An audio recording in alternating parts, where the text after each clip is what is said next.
बेरोजगारी अगर खत्म करना है, बिहार से अगर यहीं पर रोजगार पैदा करना है, तो ये जो भ्रम फैलाया गया है कि आपको सरकारी नौकरी मिल जाएगा, तो आपको कृषि आधारित उद्योग लगा देंगे, सब फर्जीवाड़ा है।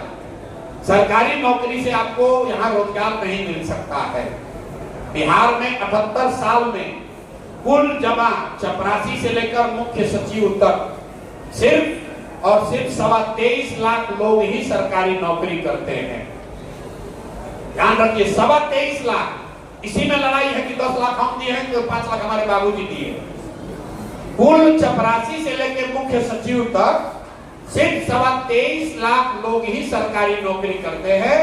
1.97% हुआ है। क्या कुछ लोग कहते हैं वैकेंसी बहुत है, सरकार भर नहीं रही है, तो देश के स्तर पर इसका आंकड़ा क्या है? पूरे देश में 3.1% लोग ही सरकारी नौकरी करते हैं। तो मतलब अगर बिहार राष्ट्रीय औसत के हिसाब से हो भी जाए तो भी 5 लाख लोग और नौकरी पा सकते हैं, उससे ज्यादा नहीं पा सकते। तो इसका मतलब यह है कि सरकारी नौकरी तो जरिया नहीं है जिससे कि करोड़ों लोगों को रोजगार मिले। अब दूसरा आ जाइए, कुछ लोग कहता है यहाँ उद्योग लगा दीजिए, भैया फैक्ट्री खुलेगा, आपने कहा इंडस्ट्रियलाइज कर दीजिएगा तो उससे होगा, नहीं होगा। पूरे देश की जो अर्थव्यवस्था होती है, आप लोग अगर थोड़ा बहुत जो भी अर्थव्यवस्था को समझते हैं, अर्थव्यवस्था के 3 स्तंभ हैं, कृषि, उद्योग और सर्विस। तो पूरे देश में कृषि और उद्योग दोनों मिलाकर 35% है। मतलब 100 रुपया की अर्थव्यवस्था में कृषि और उद्योग दोनों का मिलाकर योगदान 35 रुपया है। 65% सर्विस सेक्टर है। तो सर्विस सेक्टर क्या, जैसे आप होटल में बैठे, यहाँ 100 लोग यहाँ मेरा के तौर पर काम कर रहा है, कोई होटल में आकर रुकता है, कोई खाना खाता है, रेस्टोरेंट में जाते हैं, गाड़ी खरीदते हैं, पढ़ाई करते हैं, सारा सर्विस सेक्टर है। तो अगर बिहार में रोजगार पैदा करना है तो लोगों के आंख में पूंजी देनी होगी ताकि वो सर्विस सेक्टर में इन्वेस्ट करे और रोजगार वहीं से पैदा हो सकता है। अब ये हम लोग कैसे करेंगे? तो हम कह रहे हैं कि हम 1 साल में कर देंगे, तो लोग कह रहे हैं प्रशांत किशोर के पास कौन जादू है कर देने का। तो इसका बिल्कुल पूरा विजन जारी किया है कि पहला काम जनसुराज ये करेगी कि 6 महीना के अंदर बैंकों के साथ मिलकर ये तय सुनिश्चित किया जाएगा कि बिहार में सीडी रेशियो भी कम से कम 70% हो जाए, ताकि 2 से 2.5 लाख करोड़ रुपया एक्स्ट्रा आपको समाज को मिलने लगे अलग अलग काम करने के लिए। तो पहला चीज हम लोग कर रहे हैं, सीडी रेशियो सुधारेंगे। दूसरी बात कह रहे हैं कि सीधे तौर पर मनरेगा को कृषि से जोड़ देंगे। तो अभी शाहबाद के क्षेत्र में आप कह रहे हैं धान गेहूं उगाते हैं, हमारे दादा वगैरह के जमाने में लोग बताते हैं मंगरेला लोग उगाते थे, जीरा उगाते थे। तो हम लोगों ने ये कहा कि बिहार में जो 55 लाख हेक्टेयर जमीन है जिस पर खेती हो सकती है, उसमें सिर्फ 2 लाख हेक्टेयर में ही नकदी फसल होता है, जबकि विश्व के स्तर पर माना जाता है कि 1/3 जमीन पर कम से कम कैश क्रॉप होना चाहिए, नगद फसल, नकदी फसल होना चाहिए। तो जनसुराज ये कह रहा है कि कृषि आधारित पलायन रोकने के लिए मनरेगा को सीधे कृषि से जोड़ दिया जाएगा। जो भी किसान नकदी फसल की खेती करना चाहते हैं उनको मनरेगा के तहत मजदूर मुफ्त में दिया जाएगा, ताकि उसको बाहर पंजाब हरियाणा न जाना पड़े। आप देख रहे हैं यहाँ एक और आपको खेती, एक और लोग जा रहा है पंजाब में खेती करने, और यहाँ शाहबाद के गांव में आपको मजदूर नहीं मिल रहा है। और इसमें 1 रुपया भी बिहार सरकार का खर्च नहीं है, क्योंकि मनरेगा का पैसा दिल्ली से मिलता है। पिछले साल 100 रुपया जो बिहार को अलॉट हुआ मनरेगा में, उसमें सिर्फ 40 रुपया ही बिहार सरकार ले पाई, 60 रुपया सरेंडर कर दिया, क्योंकि उसको यहाँ खपाने का सरकार की कैपेसिटी नहीं है। तो दूसरा बात, पहला बात सीडी रेशियो को 70 करना, जिससे 2 से 2.5 लाख रुपया हर साल यहाँ के युवाओं के हाथ में मिले रोजी रोजगार के लिए। दूसरी बात, मनरेगा को कृषि से जोड़ना, जिससे 2 बात होगा, एक तो लैंड प्रोडक्टिविटी जाएगी, जो चकबंदी वाली बात है। छोटे जमीन में भी अगर आप मसाला की खेती कर रहे हैं, अगर धान की जगह लहसुन उगा रहे हैं, तो आप ज्यादा पैसा वहां से कमा सकते हैं। और तीसरी जो सबसे बड़ी बात है, बिहार में लोग समाज के स्तर पर मूलधन से ज्यादा ब्याज से डरते हैं। जैसे गुजरात में लोग लोन लेने में नहीं डरते हैं, बिहार में बेटी का शादी, घर बनाना और बच्चे की पढ़ाई को छोड़कर बाकी किसी चीज के लिए सामान्य परिवार लोन नहीं लेना चाहता है। वो डरता बहुत है कर्ज से, ब्याज से डरता है। कहता है गांव देहात में चक्रवृद्धि ब्याज है, बर्बाद हो जाएंगे, मूलधन से ज्यादा लोग ब्याज की चिंता करते हैं। तो इस साइकोलॉजी पर काम करके जो यहाँ रास्ता हम लोगों ने निकाला है इंटरेस्ट सबवेंशन का, कि कम से कम 5 वर्षों के लिए बिहार में हर वो व्यक्ति जो कर्ज लेकर बैंक से रोजी रोजगार करना चाहता है, व्यापार करना चाहता है, उसको 10% के बजाय सिर्फ 4% ब्याज ही देना पड़ेगा, 6% ब्याज सरकार की ओर से दिया जाएगा। अब इससे क्या होगा आप ये समझिए, अगर 6% ब्याज सरकार भरे तो 6,000 करोड़ रुपया सरकार का खर्च होगा, तो 1 लाख करोड़ रुपया लोगों को पैसा मिल जाएगा। आपको 1 लाख करोड़ रुपया मिल गया, सरकार का खर्चा सिर्फ 6,000 करोड़ हुआ। 4 क्योंकि 10% मान लीजिए ब्याज है, बैंक का ब्याज 10% है, 11% है, 4% आप दीजिए, 6% सरकार देगी, ताकि घर घर में रोजी रोजगार व्यापार करने की टेंडेंसी बढ़े। यहाँ हर परिवार में एक ही चीज है, जाओ बेटा मुसल्लापुर में रहना, पटना में ट्यूशन करना, क्लर्क बन जाना, रेलवे में चपरासी बन जाओ, रेलवे में गार्ड बन जाओ, पीएचडी कर लिया, रेलवे में नौकरी के लिए मारा जा रहा है।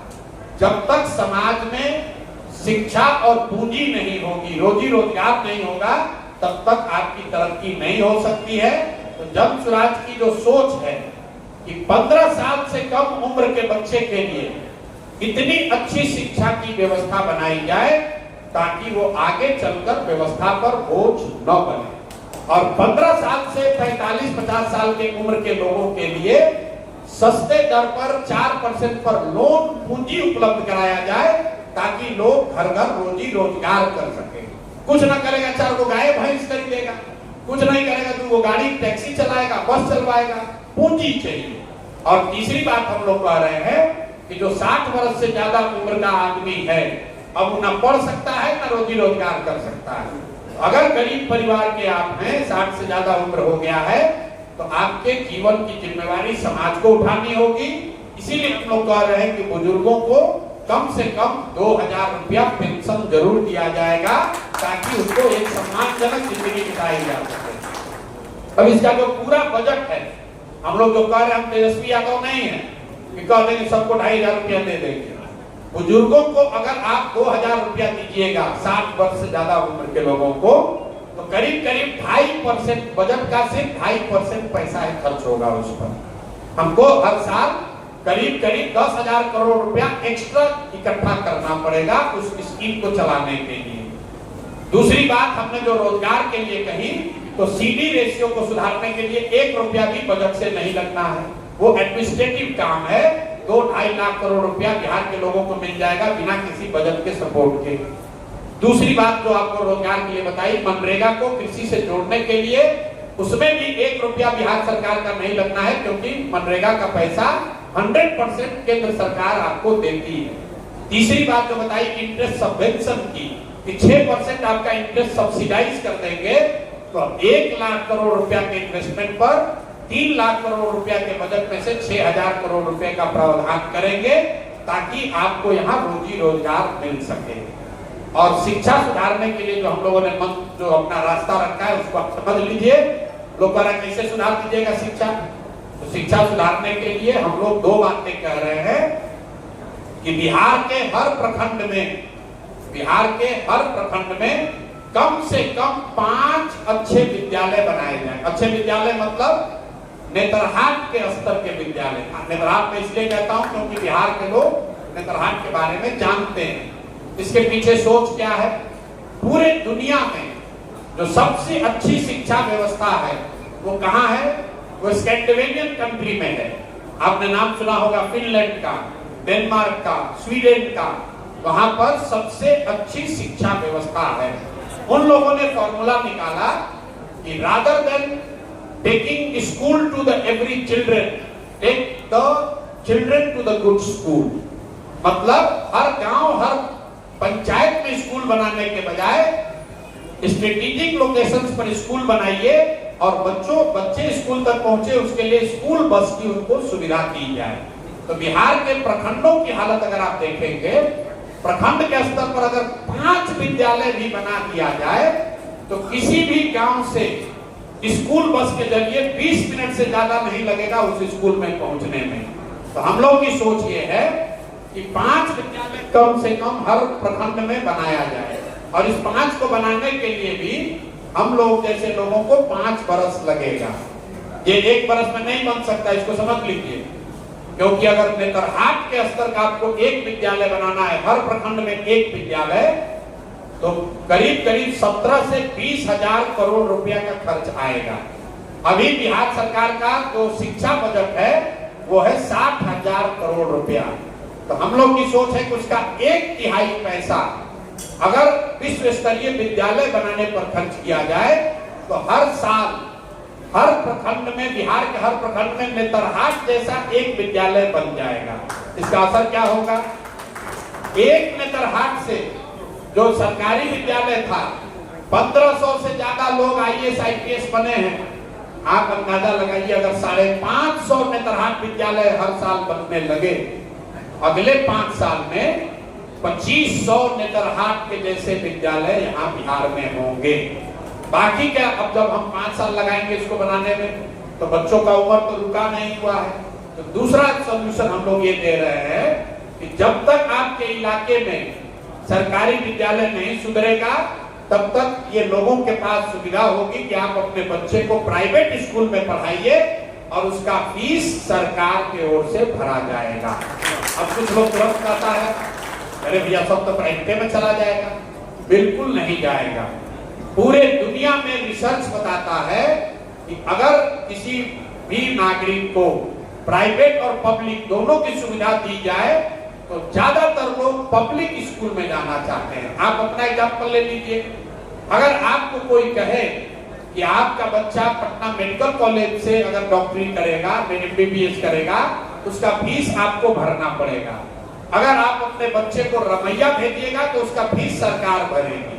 तो ज्यादातर लोग कहेंगे ना भैया हमारे लड़का को हम PMCH में पढ़ाना चाहते हैं। अगर आपको कोई कह दे कि साइंस कॉलेज में आपका बच्चा पढ़ेगा कि MIT कॉलेज में पढ़ेगा, MIT में पढ़ेगा तो सरकार फीस देगी, तो आप क्या कहिएगा? ना भैया हमको MIT का फीस नहीं चाहिए, हमारा लड़का तो साइंस कॉलेज में पढ़ना चाहिए। अगर आप पटना में कोई कह दे कि भैया सेंट माइकल में लड़का पढ़ेगा तो आपको फीस देना पड़ेगा, आप प्राइवेट वाला में पढ़िएगा, जिंदल वाला में तो फीस सरकार भरेगी। आप कहें हमको फीस नहीं चाहिए भैया हमारा सेंट माइकल में एडमिशन करा दो। ये पूरे दुनिया का रिसर्च है। आपको अगर दिल्ली में आज जाके इलाज कराना हो और एम्स में आपको सीट मिल रहा हो तो आप अपोलो नहीं जाइएगा, एम्स जाइएगा। तो ये व्यवस्था अगर बना दी जाए तो साइंस कहता है कि करीब 25 से 30% लोग बिहार में प्राइवेट स्कूल ऑप्ट करेंगे जिसका फीस सरकार की ओर से भरा जाएगा। वो फीस कितना होगा आप उसको समझ लीजिए। अभी जो सरकारी विद्यालय चल रहा, कई लोगों को लगता है कि सरकारी विद्यालय मुफ्त है। मुफ्त नहीं है। बिहार में बच्चों को पढ़ाने पर आपका हमारा प्रति बच्चा 864 रुपया महीना खर्च हो रहा है। ध्यान दीजिए, जो बच्चे जा रहे हैं प्राथमिक विद्यालय में, माध्यमिक विद्यालय में, प्रति बच्चा प्रति चाइल्ड 864 रुपया सरकार खर्च कर रही है। जबकि उन्हीं इलाकों में प्राइवेट स्कूल में ज्यादातर स्कूल में फीस 400, 500, 600 रुपया ही है। तो हम लोग की सोच यह है कि जो शिक्षा का बजट है 60,000 करोड़, उसका 1/3 पैसा विश्व स्तरीय स्कूल की व्यवस्था बनाने पर खर्च किया जाए, जिसको बनाने में 5 से 10 साल लगेंगे। 1/3 पैसा लोगों को प्राइवेट स्कूल में जोड़ा जाए और 1/3 पैसे में अभी की जो टूटी फूटी खिचड़ी वाली व्यवस्था है उसको चलाया जाए। तो शिक्षा को अगर आप सुधारेंगे और उसके साथ लोगों के हाथ में पैसा पूंजी देंगे तो ही बिहार का सुधार होगा। बिहार कभी उद्योग का केंद्र नहीं बन सकता है, इस बात को आप ध्यान रखिए। जब बिहार देश का सबसे गौरवशाली इतिहास वाला राज्य था तब भी ये ज्ञान की भूमि थी। यहाँ से आप नालंदा यूनिवर्सिटी की बात करते हैं, यहाँ से आप विक्रमशिला की बात करते हैं, यहाँ बुद्ध और महावीर की बात हुई है। यहाँ आर्यभट्ट की बात हुई है, यहाँ सीमेंट के फैक्ट्री का बात नहीं हुआ है। सीमेंट का फैक्ट्री लगना चाहिए, लगेगा, शुगर फैक्ट्री भी लगेगी और फैक्ट्री भी लगेगी, लेकिन बिहार को अगर देश के स्तर पर अपना नंबर 1 ऊपर पहुंचना है तो बिहार को फिर से ज्ञान की भूमि बनाना होगा कि देश में सबसे अच्छे स्कूल बिहार में है, देश के सबसे अच्छे यूनिवर्सिटी बिहार में है। हम लोग का सपना ये है कि हर प्रखंड में मेडिकल कॉलेज खुले, हर मेडिकल कॉलेज अगर न भी खुले कम से कम नर्सिंग कॉलेज खुले।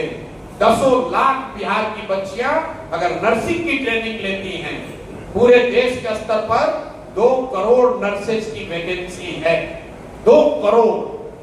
आप बताइए बिहार में अगर बच्चियों को नर्सिंग की ट्रेनिंग मिलने लगे तो कितना ज्यादा रोजगार होगा, कितने लोगों को पैसा मिलेगा, और तब वो बिहार के बाहर जाकर अगर अपोलो में, मैक्स में, दुबई के अस्पताल में नर्सिंग का काम कर रहे हैं, उससे पैसा भी आएगा, लोगों की इज्जत भी होगी और हम लोग की तरक्की भी होगी।